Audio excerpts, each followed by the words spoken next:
Hello guys, good morning, good afternoon, good evening. Meron naman tayong tips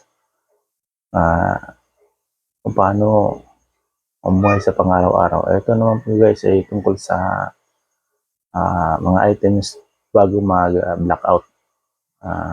Ready na guys? Ito po mga sumusunod na items. Number 1, mga essential na mga item bago mag-blackout ay ang ilaw at baterya. Gaya ng flashlight at extra battery, kandila at posporo, lighter, rechargeable emergency light, solar power light. Yan guys, kailangan natin yan pag biglaan ng pag-run out. Kaya lagi tayong handa dapat. At pangalawa ay komunikasyon.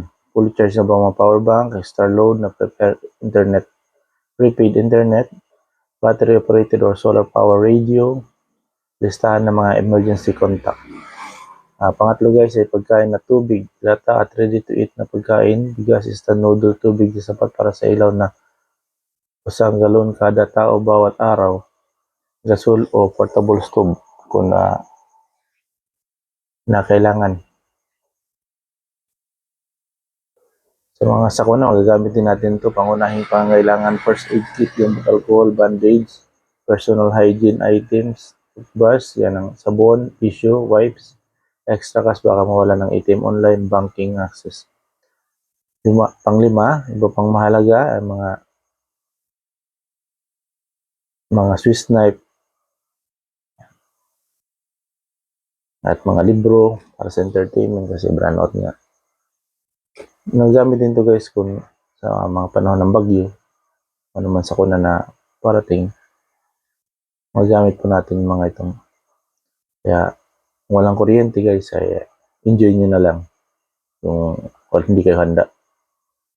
Kailangan dapat meron tayong solar na nakagaya nito guys. Ito medyo magulo lang siya. Yan guys, yan, kita nyo guys, yan. Ito po yung baterya natin, Gentay.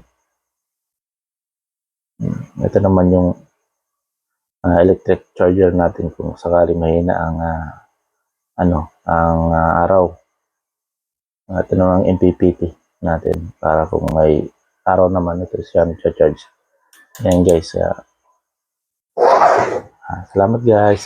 Like and subscribe po tayo guys. Bye bye.